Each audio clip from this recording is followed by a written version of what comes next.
One Piece is one of my favorite anime of all time, and as such, I'm on a mission to learn everything about it. I already conquered playing some One Piece video games, but it's time for me to go even further. Play that Super Saiyan 3 Goku clip.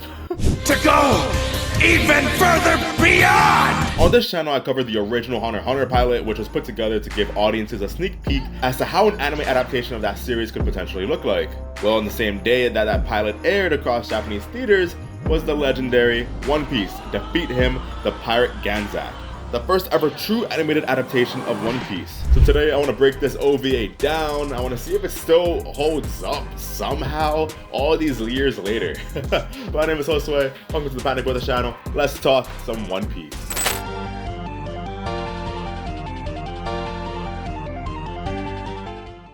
This pilot released on July 26, 1998, over a year before the first actual episode of the anime ever aired. We were in the middle of the Baratie arc in the manga, chapter 49 to be exact, the first appearance of Mihawk, yet odds are this OVA was picked up months before this. This OVA only features Luffy, Zoro, and Nami. Usopp or Sanji are just nowhere to be mentioned. Now granted, it makes sense that Sanji is not mentioned, but Usopp, he should have been a crew member by now. But I'm sure sticking to a much smaller cast makes a lot more sense and is way more manageable for this just one pilot episode. Now, where the Hunter x Hunter pilot chose to adapt the first two chapters of the manga, for the most part, they added this weird tentacle monster at the end of the pilot that was definitely not in the manga. The pilot decided to instead opt in for a completely original story instead. Since Usopp doesn't appear yet, and yet Nami does, we can pretty much deduce that the story takes place right between the Orange Town arc and the Syrup Village arc. Luffy and the crew are all sorts of messed up in their little boat, with Nami complaining about having fished a month's worth of food that are completely eaten in just a week by Luffy and Zoro. Immediately you can see that the OVA went for a completely different animation style compared to what we see in the Toei anime, and honestly, I really love it. It still faithfully sticks to Oda's designs, yet is much more in line with how anime designs generally looked like for the time. I know many people, myself included, didn't want to start One Piece because of how silly the character designs are. I'm looking at you, Dr. Hogback. I hit you. Like, what the fuck? What the fuck is that? But if the One Piece anime looked more like this, I'm sure people wouldn't complain nearly as much. The voice actors, on the other hand, don't do much for me. I'm definitely so used to Luffy and Zoro's regular voice actors though, so anything else is just weird to me. Nami sounds completely okay though. She's fine. What seems to be a cannonball suddenly destroys their little ship, and a giant armored Sea King pops out from the ocean. Bruh, Luffy just decides to run up the Sea King like it's nothing. Zoro gets into his three-sword style pose, but the Sea King knocks Luffy right into him and takes Nami as a damsel in distress. Seeing as how Luffy can't swim, he acts as an anchor to Zoro and the two are pulled down into the ocean. Obviously, fans of One Piece know the reason as to why Luffy can't swim, but the OVA never actually mentions that Luffy ate what is called a devil fruit. So this random tidbit of lore, what happens to Luffy when he can't swim, it's really weird here. If there were any regular people in the audience who didn't know anything about One Piece at the time just watching this, I'm sure they were so confused. Like, bro, why can't he just swim? Why is he just drowning like that? Isn't he a pirate? Shouldn't they be able to swim? They don't explain it. They don't explain what a devil fruit is. They don't explain what that does to the body when you eat one. Like, I don't know. It was weird. It was a weird tidbit to not mention. Not to mention the stretchy stuff that Luffy can do. Not mentioned either. It just sort of happens. Again, it's fine for regular fans of the series, but for anybody who doesn't know, what the hell is going on? Why can Luffy do that? Luffy even mentions that he's a rubber man in this OVA, but there's no mention as to how he became a rubber man. Rubber man? That sounded weird to say. Quick. Rubber man? It's just this weird little hiccup from the OVA, nothing crazy though. Now Luffy washes up on the shore of an island by himself and knocks out these two dudes harassing a little girl in knight's armor. The girl takes Luffy and Zoro to an elder in a nearby village who feeds the two and explains the entire town has been overrun by a pirate named Ganzack, who essentially enslaved everyone in the town who isn't a child or an elder. The little girl's name is Medaka, and she's been attempting to get her father back from Ganzack, but with no success. Explosions rock the town, knocking Luffy's food on the floor, and he demands for more until the elder says he literally gave Luffy all of the food he had. This guy gave Luffy all of his food. He has no food left, bro. I know Luffy felt like an idiot after that one. But Medaka reveals that there's more food at the tower where Ganzack is stationed, so Luffy obviously runs off to it with Medaka and Zoro chasing right after. Inside of the tower, the girl finds her father and runs after him. Ganzack's pirates, including the 2 guys from earlier, harass Medaka until Luffy steps in and performs. I never heard of this one before. I never heard of Gum Gum no Muchi. But okay, I guess. The voice actor kind of went off for it though, so yo, credit where credit is due. Medaka is kidnapped, so Luffy chases after her, leaving Zoro to have to fight everyone else.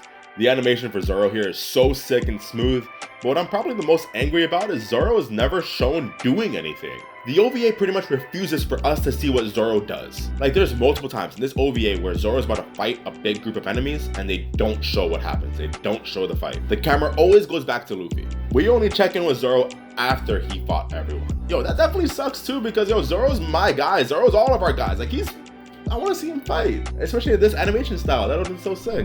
The person who kidnapped Medaka is actually Nami in disguise. She mentions having switched sides to Ganzack's army since, well, he's so rich, and she's brought the infamous Ganzack with her to fight Luffy. Ganzack, by all accounts, just reminds me of Don Krieg, a villain who chooses to go for an overwhelming amount of armor and artillery versus a legitimate talent.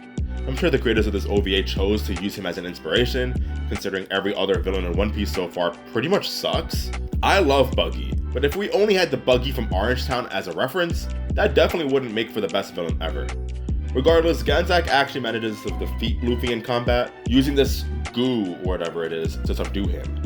We cut to Luffy, Zoro, and Medaka all in chains as they bear witness to the Ganzack pirates feasting at a buffet. Nami is all over Ganzack, who wonders how much Luffy and Zoro will be worth. Now, I thought Ganzack was maybe referring to their bounties, but there were no bounties at this time in the manga, weirdly enough. So when Nami mentions an auction, I was kind of shook.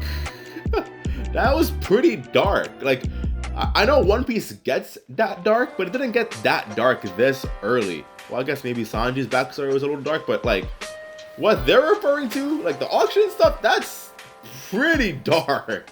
And they tackle it in this OVA, so yo, props. I respect it. Ganzack teases Luffy, mentions that he'll be the one to become Pirate King, and he knocks the hat off. Obviously, if there's anything you shouldn't do to Luffy, it's mess with his hat. In anger, he turns Gear 4 Bounce Man against Ganzack and destroys the place. Alright, it's a joke. But I do wish Luffy used his rubber power to some degree here. Luffy in the manga will be beyond angry if his hat was messed with. And it's not like his shackles are made out of sea stones. So by all means, Luffy could theoretically go off here. Should be able to go off here. Luffy brings up that Shanks gave him that hat, and Ganzack is shocked. I'm actually surprised they mentioned Shanks here. Except again, for casual audiences, that name means nothing to them. This OVA doesn't go into detail as to who Shanks is. So again, just casually name dropping him, for anybody who's just watching this, they have no idea what's happening. Who is Shanks? Regardless, everyone who Ganzack enslaved uses dynamite to escape their imprisonment. Nami uses this moment to reveal that she was never on Ganzack's side and frees 3 of them. From here on, we enter the last act of the OVA, as it is straight up just Luffy versus Ganzack. A huge explosion goes off, and Ganzack uses this opportunity to showcase what the slaves are working on this entire time. A massive battleship capable of destroying entire islands. Now, by all accounts, Luffy at this point in time should not be capable of taking something down of this caliber. Like, bro, this is like Pluton level of destruction. Luffy's only chance of winning here is plot armor, which,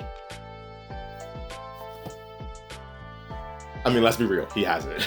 Luffy grabs Zoro and reaches out to the warship to have one last battle with Ganzack, and Medaka tags along. We have another moment where Zoro is about to fight, yet we see none of it.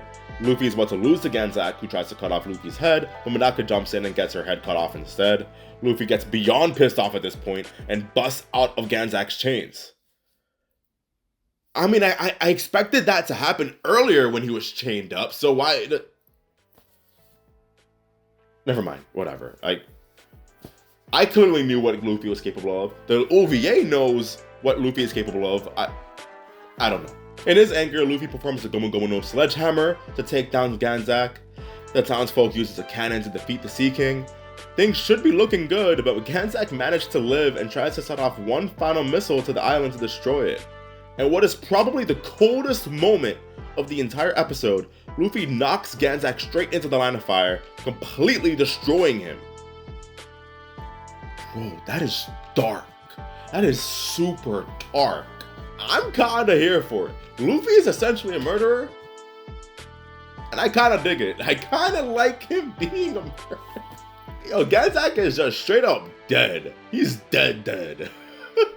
The crew restocked on food and are about to head out to the Grand Line, but not before Medaka, who manages to fake her death from earlier, gives to Luffy with a life preserver so he never has to worry about drowning from his devil fruit. There's this really cute moment here where Zoro nods to Nami to check out the bottom of the life preserver, which says thank you. And with that, the OVA comes to a close. One Piece defeating him, the Pirate Ganzack, is not something that's going to completely blow you away.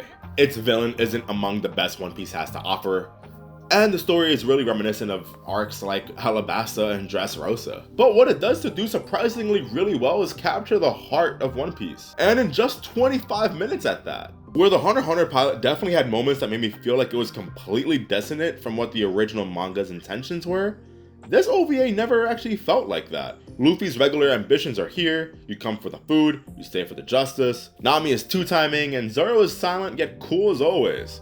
It easily slides into the canon of One Piece just fine. For fans of the series, I suggest all of you to check this out.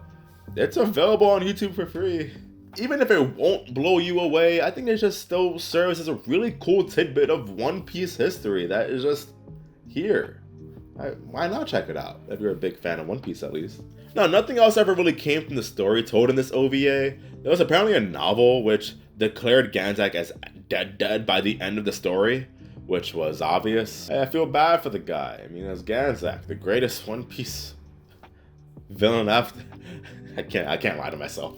Ganzack was never made canon. He never even appeared in a video game or a movie.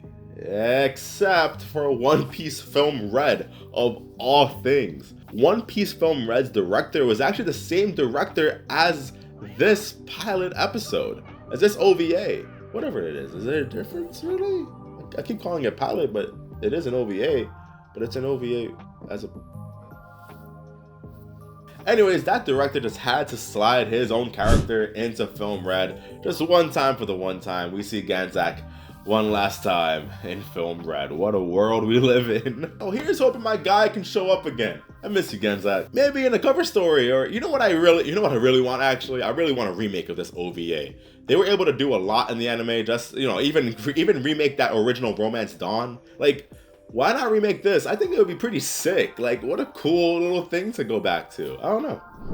I like it. I like the idea of that. I'm always looking for new things to explore and talk about in the One Piece world and the One Piece lore. So please, if there's anything that you'd like me to cover, let me know. Till then, my name is Josue and I'll catch y'all next time.